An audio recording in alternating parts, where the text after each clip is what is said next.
What is up, guys? Grimlock here, back with another video, and in this video we're going to be going over what makes losses a good learning tool for you and how to grow as a player, mainly through losses, and how to analyze those losses in order to grow and become even better as a player. Also, this will help you grow as a team if you're playing 3v3s or 2v2s, but especially in solo shuffle where you don't rely so much on teammates but as your own skill. This is going to help you analyze your own ability and what you could do better in these matches in order to gain rating. Something super important to do, especially if you plan on pushing high rating in games, is you have to look at those losses and you got to learn to grow from them. So instead of just pushing it off and say, oh, that comp is just busted and I'm not playing it, or oh, my class is just way worse than that other class, this is how you should go about looking at your games. So we're going to go take a look at some of my losses, and we're going to pinpoint what I could have done better and what we could have done better as a team in general. So let's go take a peek at some of those games. Alrighty, guys, looking at our first game here, we're playing against TSG as Thundercleave. We switched up from the Rogue Ellie comp, even though Rogue Ellie is really good. We wanted to try something different, so why not? So we're playing with a Holy Priest. Something to note, Discipline Priest is a lot stronger in my opinion. We're swapping it back and forth, but either way, we're playing Thundercleave. And you'll notice early on in this game, there's a lot of mistakes that go on, but I'm going to leave the comms in so you guys can kind of hear that in the background. But we'll start the video. So shitty. It's really bad. Do you want to go Warrior or DK? I think Warrior if he's in battle, but DK can die too. Alright, so the call early on is we're going to go Warrior if he's in battle stance, but the DK is a soft target because he can die as well. You'll notice Warrior is in battle stance. You'll also notice positioning-wise, horrible positioning from me. Immediately I take a left, Nathan takes a right. We're like 80 yards apart from each other. Worst decision making ever. If I could change anything about the way this game started, it's me going to this pillar with Nathan, and honestly just completely avoiding the left pillar altogether. And you'll see that, and you'll see why, and I'll explain why in a second. So we come out. I flame shock this warrior because he just heroic leaps in, charges in, and you'll notice I earth grab him. He storm bolts me here. Okay. Nathan is literally 900 yards away from me. There's nothing he can do for me, and Alex rooted. This is like worst case scenario. He gets a free sleepwalk off. Nathan does purge off 2 nullifying shrouds. So this is really good for us. Nathan's honestly such a good player. It's crazy. I think we just die. I think we just die because I'm like so badly positioned. Honestly, early on in this game, if I go left side, nullifying shroud comes off, I tremor this first sleepwalk, and I save my shield wall. Massive difference just on positioning alone, guys. It's very possible. Alec comes in, peels for me. I have static field totem up. I'm not worried at all at this point, really. I get leaped. Beautiful. I'm just living their opener here. That's literally what I'm doing.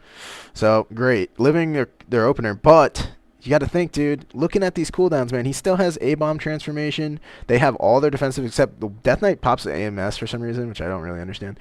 Warrior, used his avatar. Alec disarmed him on it, which is awesome. Nathan does get gripped into an asphyxiate here, which is really bad for us. I don't know why I come out of this line of sight here. Why don't I just tuck myself behind the line of sight? There's no reason for me to come out of this. Nice. Oh, that was To the point where I'm actually walking towards the warrior here. No point in this. AMS too. What the fuck?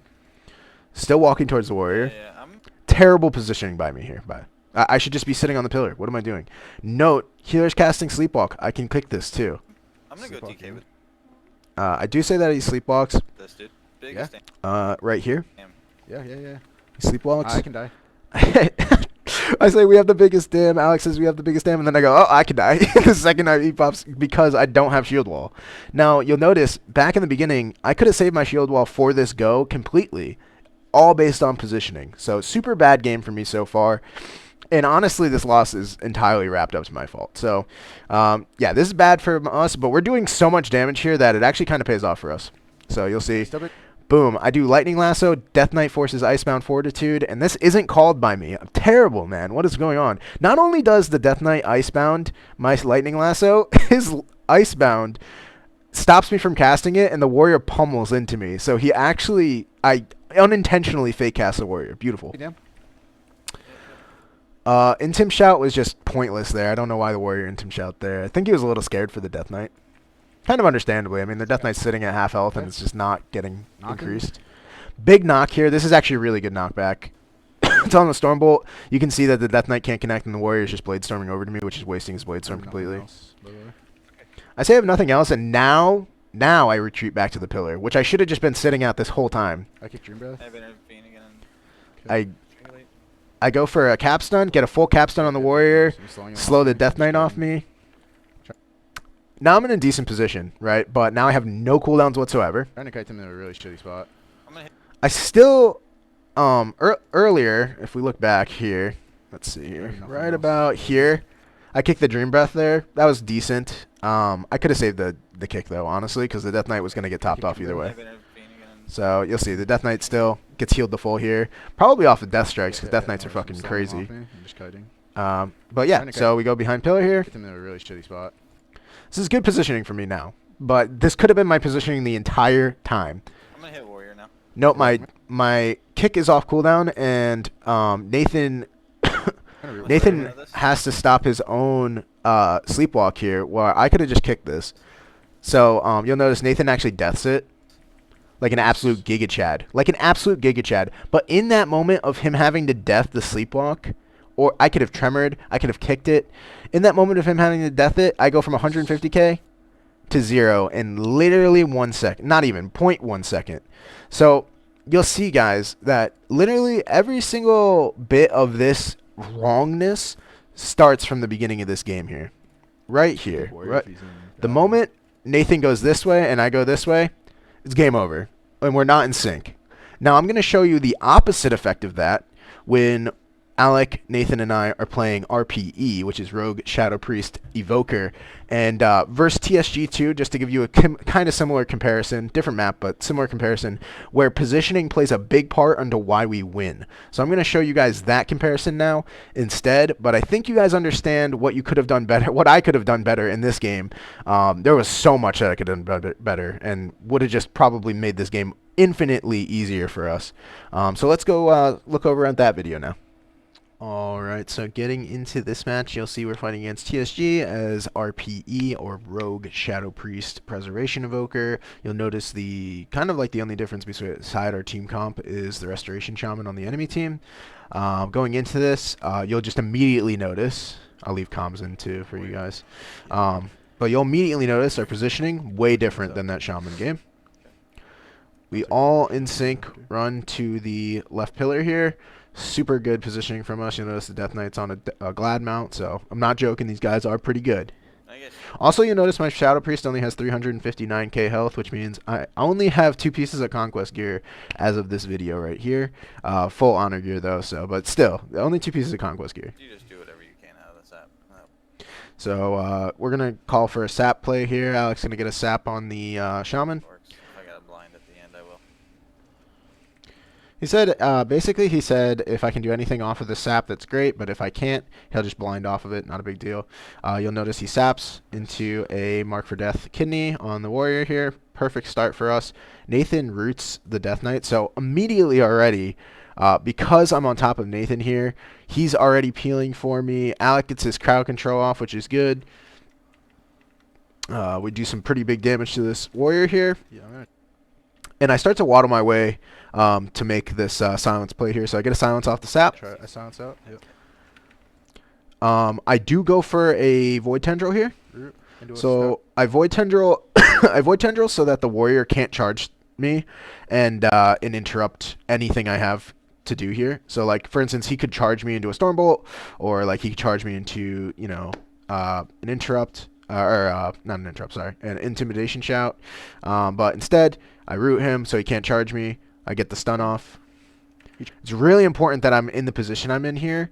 I waddle my way. I keep waddling my way at the the Shaman, and the reason being is once I get the stun off, I almost guarantee he's going to shrink because look at his Warrior's health, and he can't sit this full 4 seconds. There's just no way.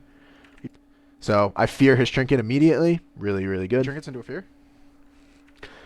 I try to kill his healing stream totem. Now, I don't have enough gear to do this, so realistically, I should have just gone for the warrior kill. It's kind of silly. You not get the fucking. Nice. I get kind of mad because I'm like, I can't kill it. But Shaman comes out of the fear here and instantly groundings right here.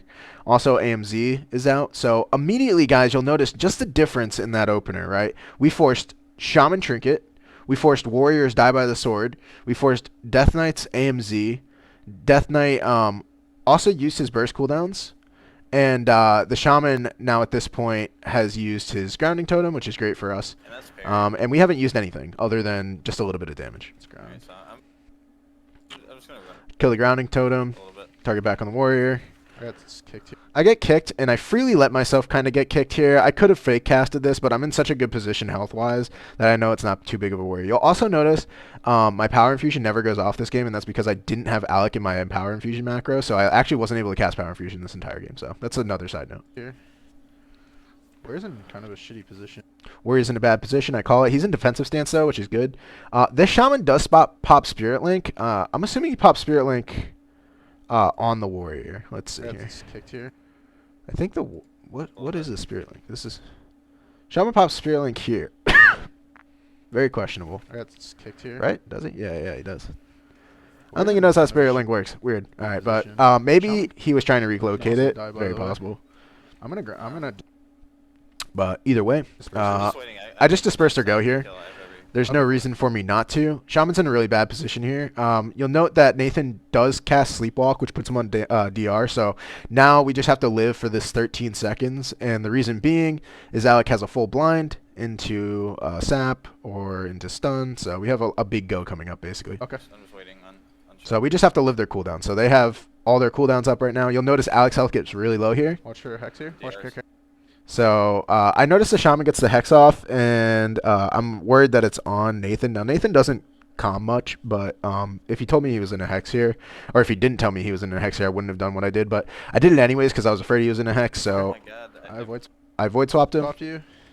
Nathan Void swapped tops me. here. He Emerald Communions here.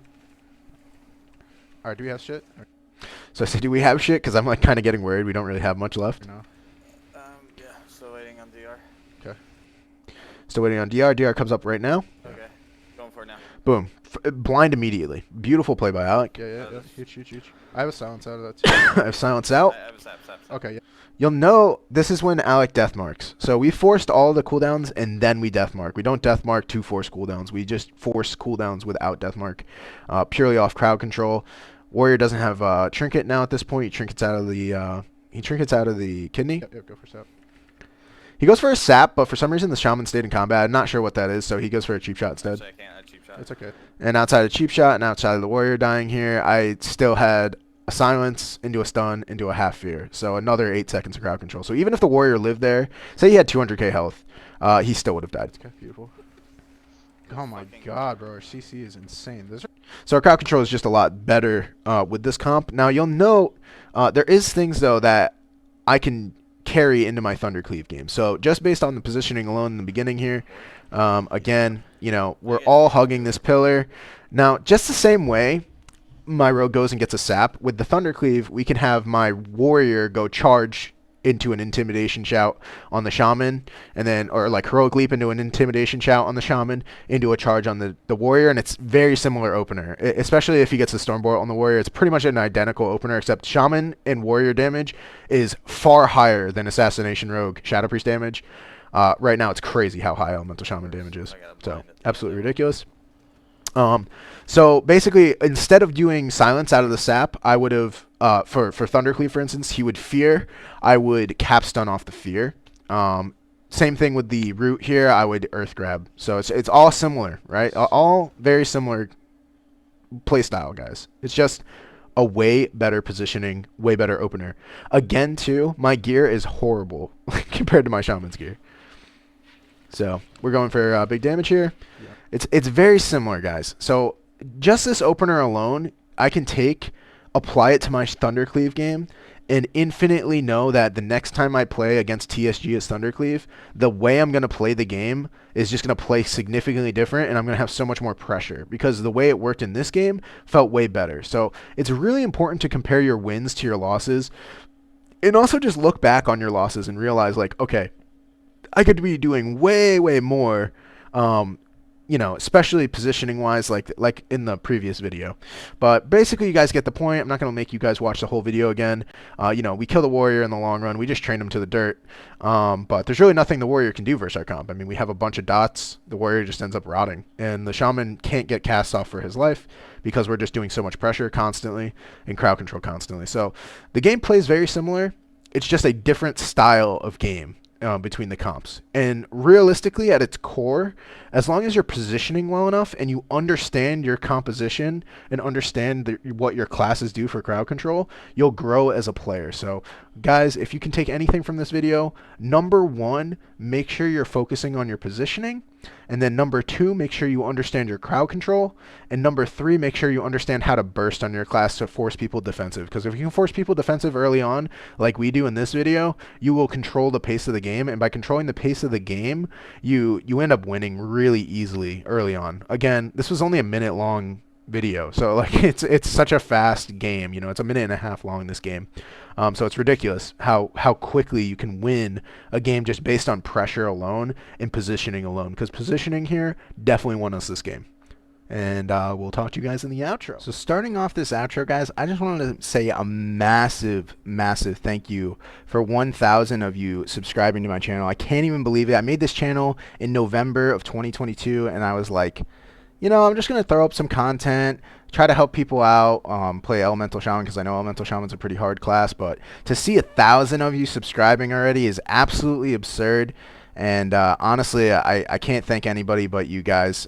You're all awesome. I hope you enjoy this video. If you don't enjoy this type of content, please, please, please let me know, because if you don't say anything, I'll still make like breakdowns and stuff like this. But if you don't want to see breakdowns, or you just want to see some montages or stuff like that, completely understand. Please feel free to let me know. I would gladly just throw up some videos of me just blasting people in battlegrounds and arenas and just posting the good stuff. But if you want a more educational style video like this, where I break down what went wrong, what went right, and like how to, you know, capitalize on things differently, or like how games could have changed, please feel free to drop a comment below. Let me know what you think about the video, guys, because honestly, I want to grow as a content creator, and the only way to grow as a content creator is to know whether or not my content is helping you guys like learn, you know. So please, again, feel free to drop a like, you know, subscribe, drop a comment below if you have any questions or anything like that. Militia, we all don't need resources. Calm down, man. The only resource we need is Grimlock's YouTube channel, because that's where you're going to get the best breakdowns for your arena and the best way to grow as a player. So please, again, guys, I appreciate you all, and I hope you all have a great rest of your day.